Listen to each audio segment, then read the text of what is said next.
नमस्कार दोस्तों, चंद्रा क्लासेस में आप लोग का फिर से एक बार स्वागत है। आज हम लोग इस वीडियो में पढ़ने वाले हैं लार ग्रंथियों के बारे में।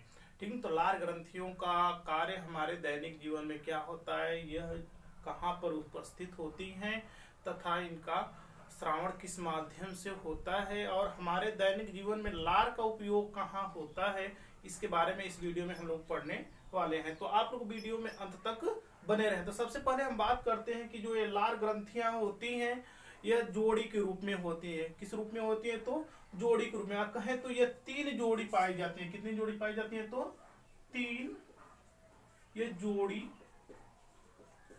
होती हैं। मतलब ये 3 जोड़ी, मतलब 3 गुणे 2 बराबर कहें तो ये 6 संख्या में होती है।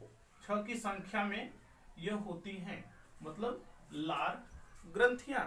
अगर हम बात कर लें तो ये जो लार ग्रंथियां हैं, जो ये कर्पूण ग्रंथि, अधोहनु ग्रंथि और अधोजिह्वा ग्रंथि के नाम से यह जानी जाती है। अगर बात कर ले कर्पूण जो ग्रंथि है, यह कान के ठीक पीछे वाले हिस्से में उपस्थित होती है। मतलब जो कर्णपूर्ण जो ग्रंथि है वो कान के ठीक पीछे वाले हिस्से में उपस्थित होती है और ये इन तीनों ग्रंथियों में से सबसे बड़ी ग्रंथि के रूप में जानी जाती है कर्पूण ग्रंथि। सबसे बड़ी ग्रंथि के रूप में कौन सी ग्रंथि जानी जाती है? तो कर्पूण ग्रंथि जानी जाती है। अगर हम बात कर ले तो ये जो कर्पूण ग्रंथि है, इससे जो स्रावित होता है श्लेष्म, मतलब कर्पूण जो ग्रंथि है इससे जो स्रावित होता है श्लेष्म, इससे स्रावित होता है श्लेष्म। और श्लेष्म का जो कार्य होता है कि भोजन को मुलायम बनाना, लसलसा बनाना। और बात कर लें तो यह स्रावित करता है लाइसोजाइम। क्या स्रावित करता है? तो लाइसोजाइम।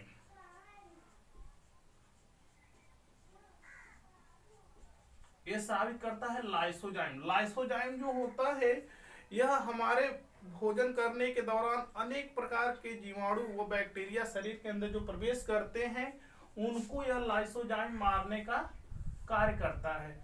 और इसके बाद हम लोग बात करते हैं अगला जो इससे श्रावण होता है टाइलिन का। किसका श्रावण होता है? तो टाइलिन नामक एंजाइम का।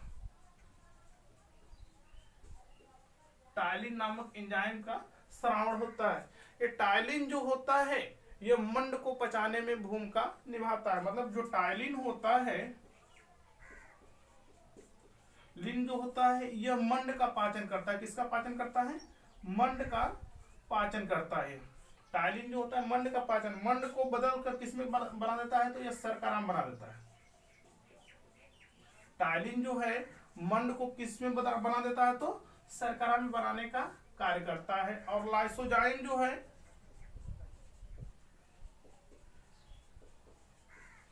लाइसोजाइम है जो सूक्ष्म जीवाणु उपस्थित होते हैं भोजन में, उनको ये समाप्त करने का कार्य करता है। मतलब जीवाणुओं को मारने का कार्य करता है आपका लाइसोजाइम। अगर श्लेष्म की बात करें तो जो श्लेष्म होता है, ये जो श्लेष्म होता है भोजन को चिकना तथा मुलायम व लसलसा बनाने का यह कार्य करता है श्लेष्म। और ये तीनों मिलकर मुख गुहा में भोजन का पाचन प्रारंभ करने में अपनी भूमिका को निभाते हैं। अगर हम बात कर लें, ये जो खुलती है मुख गुहा के अंदर खुलती है। कहाँ पे खुलती है? तो मुख गुहा के अंदर खुलती है स्टेंसन नामक नलिका के द्वारा। किसके द्वारा खुलती है? तो इस नलिका का जो नाम है स्टेंसन, स्टेंसन नलिका। यह स्टेंसन नलिका के द्वारा मुख गुहा में खुलती है। अगर हम बात कर लें दूसरी ग्रंथि की, तो दूसरी ग्रंथि है अहोहनु ग्रंथि। कौन सी ग्रंथि? तो अहोहनु ग्रंथि। ये जो ग्रंथि है ठीक मुख गुहा के पीछे की तरफ यह उपस्थित होती है। अधोहनु ग्रंथि जो होती है मुख गुहा के ठीक ये पीछे उपस्थित होती है। ठीक ना, ये मुख गुहा के ठीक पीछे उपस्थित होती है। और वार्टन नामक नलिका के द्वारा, वार्टन नामक नलिका के द्वारा, इस नलिका का जो नाम है वार्टन, वार्टन नामक नलिका के द्वारा ये मुख गुहा में मतलब वाटर नामक जो नलिका है उसके द्वारा ये मुख गुहा में कृंतक दांत के पास यह जाकर नलिका क्या होती है, खुलती है। मतलब कृंतक दांत के समीप यह वाटर नलिका जो होती है कृंतक दांत के जाकर ये समीप जो होती है खुलती है और वहां से लार का क्या करती है, श्रावण करती है। अगर हम बात करें अधोजिह्वा ग्रंथि की, तो यह अधो जो जिह्वा ग्रंथि होती है जिह्वा के ठीक निचले भाग में उपस्थित होती है। कहाँ उपस्थित होती है, तो जिह्वा के ठीक निचले भाग में। और ये जो होती है ग्रंथि, तो यह बार्थोलिन ग्रंथि के द्वारा, कहां पर, बार्थोलिन ग्रंथि के द्वारा, ये ग्रंथि को बोलेंगे हम लोग क्या, बार्थोलिन ग्रंथि। कौन सी ग्रंथि बोलेंगे, बार्थोलिन ग्रंथि। ये बार्थोलिन ग्रंथि के द्वारा जो होती है कि जिह्वा के नीचे वाले भाग या कहे तो फर्श पे, मुख गुहा के फर्श पे ये महीन महीन नलिकाओं के द्वारा खुली हुई होती है, जो लगातार लार का श्रावण करने में यह महत्वपूर्ण भूमिका निभाती है। अगर हम बात कर ले बार्थोलिन जो ग्रंथि है इसको हम मांसल ग्रंथि के भी नाम से जानते हैं, जो कि है जो लार जो होता है इन 3 ग्रंथियों के जो द्वारा जो स्रावित होता है वह एक दिन में लगभग 1.5 लीटर लार का क्या होता है, श्रावण होता है। लार का कितना श्रावण होता है, तो 1.5 लीटर प्रति दिन श्रावण होता है।